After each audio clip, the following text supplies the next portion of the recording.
Hello, everybody. Happy Friday. I hope all is well. So, this is Deb, the counselor, owner of Talk It Out Counseling Services, creator of therapeutic products and programs. And what I do, I help parents with self-care. I advocate for children's well-being. I offer therapeutic products, journals, therapeutic cookbook, digital products, parenting a helping hand self-care program. So today I want to talk about self-regulation.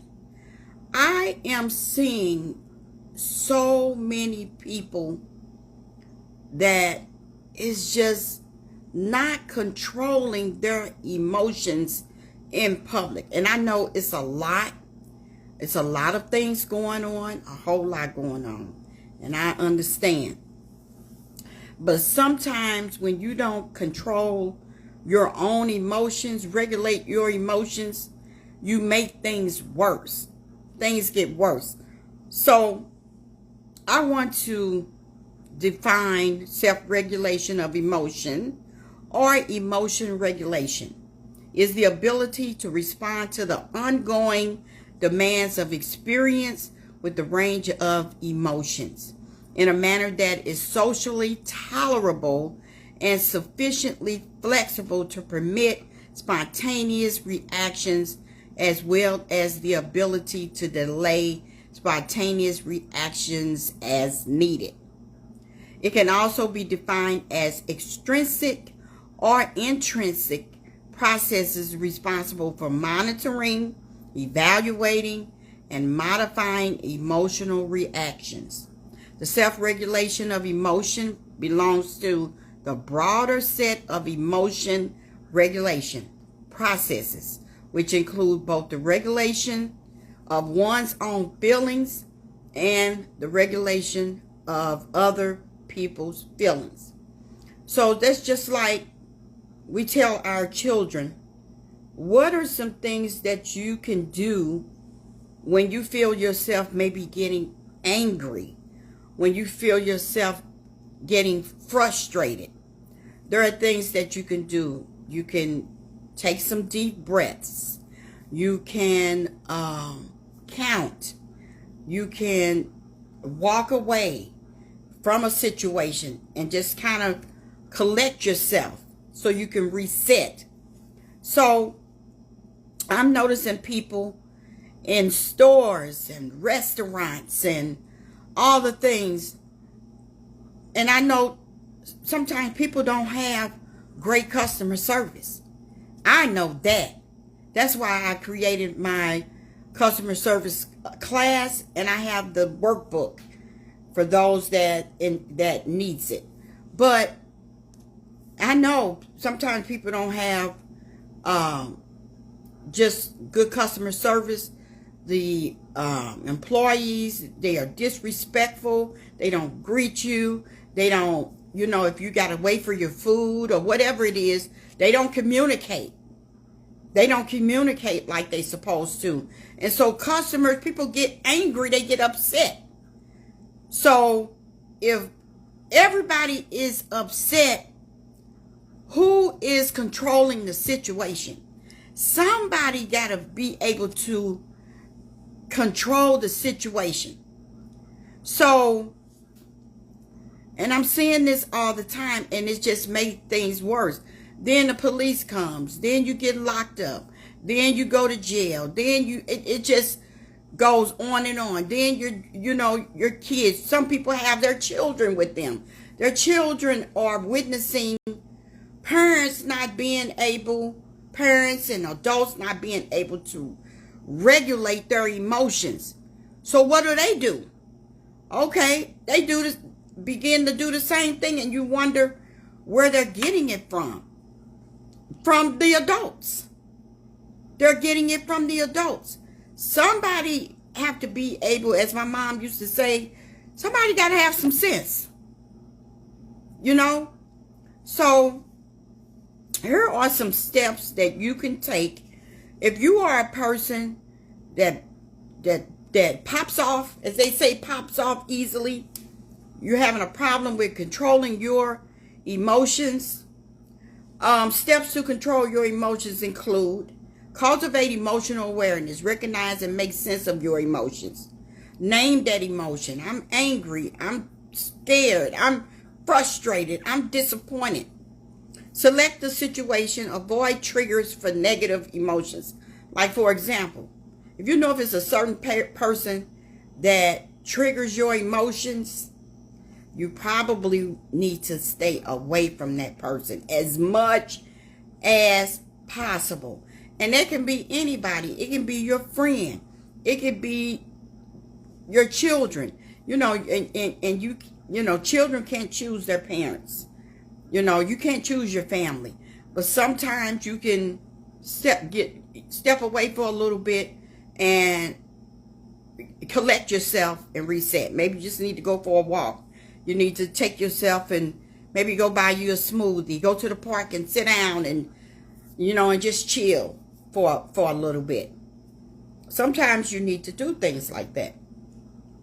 So embrace your emotions, even the negative ones.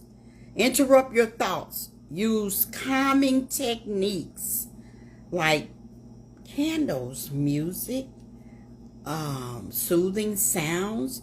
Sometimes I watch TV. I watch a program like Martin that makes me laugh. Being around people that has great energy. Find a healthy outlet for your emotions. Get counseling. Get Deb the Counselor's self-care program. And what if I say I have a program that has so much value, that offers so much, that can help you regulate and tap into your self-worth, self-love, self-awareness, and self-care. I have that program that will make you feel so great about yourself, and it will reset your mind, have you to just realize that you matter. That's what my program does. Okay. Listen to your emotions and acknowledge what you're experiencing. Identify feelings by labeling them. Okay?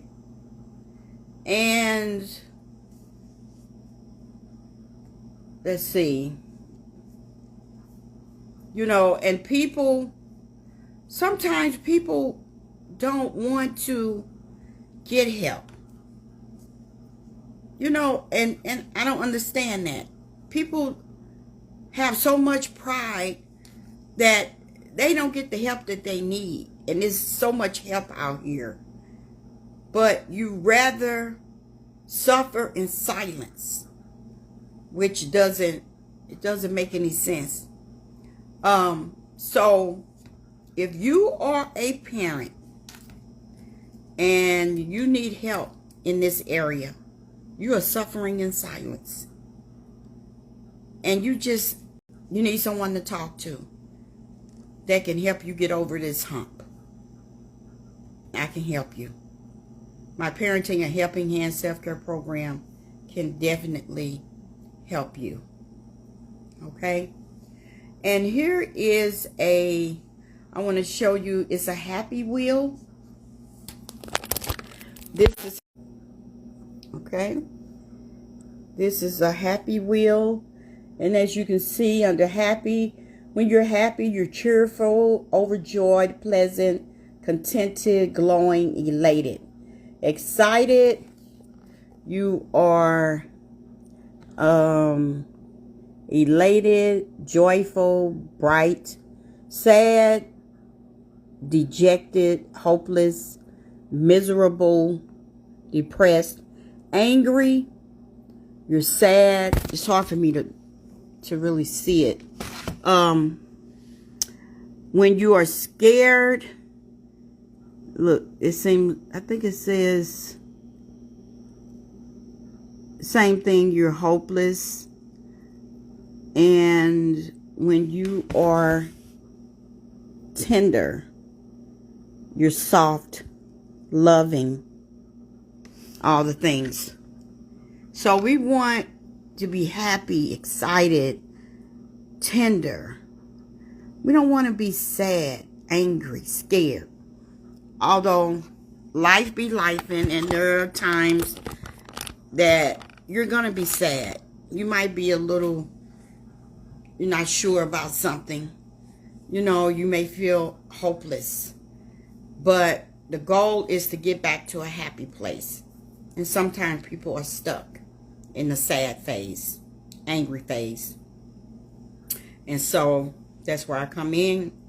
I can help you with that. But you have to want the help for yourself. You have to be willing to say to yourself, I do matter and I need help, and I'm going to reach out to Deb the counselor or whoever. Okay? So click that link tree and go to, there's Pinsite link that has the self-care program and my other website at TIOCS.com. Also, click the link tree and sign up for my VIP email so you can be the first to know, and you will get a complimentary self-care calendar that has 35 things for you to do to incorporate self-care into your daily life.